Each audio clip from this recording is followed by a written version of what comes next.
सुप्रभातम मेरे प्यारे बच्चों, आप सभी का ऑनलाइन कक्षा सप्तमी संस्कृत में पुनः स्वागत है। तो आइए आज हम मणिका व्याकरण द्वारा पाठ 10 प्रत्ययाः का अध्ययन करेंगे, प्रत्ययाभ्यास करेंगे। आगे बढ़ते हैं अध्ययन की ओर। जो शब्दांश, परिभाषा पर ध्यान दें, जो शब्दांश शब्द या धातुओं के पीछे लगकर अनेक अर्थ में परिवर्तन ले आए वे प्रत्यय कहलाते हैं। ये 3 प्रकार के हैं। पहला कृत प्रत्यय, दूसरा तद्धित प्रत्यय और तीसरा स्त्री प्रत्यय। तो बच्चों कक्षा सप्तमी में हम केवल कृत प्रत्यय पढ़ेंगे। तो कृत प्रत्यय की परिभाषा समझेंगे। जो प्रत्यय धातुओं के बाद में लगकर उन्हें संज्ञा, विशेषण और अव्यय बनाते हैं वे कृत प्रत्यय कहलाते हैं। कृत प्रत्यय के अंतर्गत त्वा प्रत्यय पहला है। त्वा प्रत्यय एक बात और ध्यान देंगे, कृत प्रत्यय से बने शब्द कृदंत कहलाते हैं। पहला त्वा प्रत्यय, जब एक ही कर्ता एक क्रिया करके दूसरी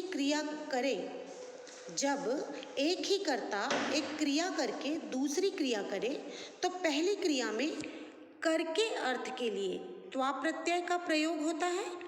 इसका त्वा शेष रहता है।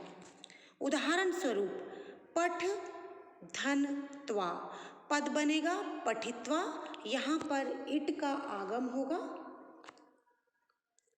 दूसरा है ल्यप प्रत्यय, यदि धातु से पूर्व कोई भी उपसर्ग हो तो त्वा न होकर करके अर्थ के लिए ल्यप हो जाएगा।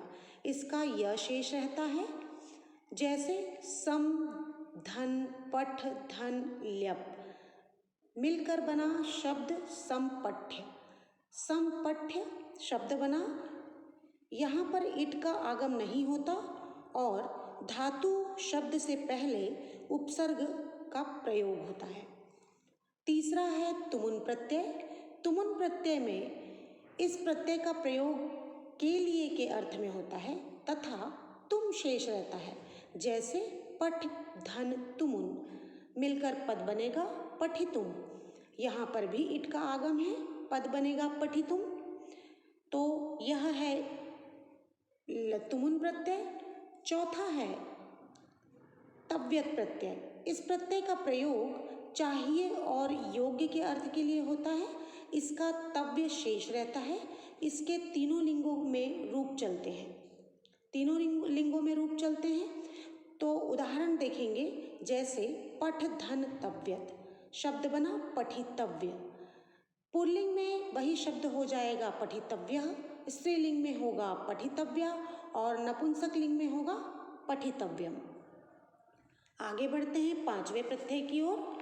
5वें प्रत्यय में अनियर प्रत्यय, विशेषण बनाने के लिए अनियर प्रत्यय का प्रयोग चाहिए या योग्य के अर्थ में होता है। इसका अनीय शेष रहता है। उदाहरण देखेंगे, पठ धन अनियर, पद बना पठनीय अर्थात पढ़ने योग्य। तो बच्चों इस प्रकार आपने कृत प्रत्यय के अंतर्गत अनियर प्रत्यय तक 5 प्रत्यय पढ़े। आप अगली कक्षा में आपसे पुनः मिलेंगे। तब तक के लिए स्वस्थ रहिए, मस्त रहिए। आप सभी का बहुत बहुत धन्यवाद।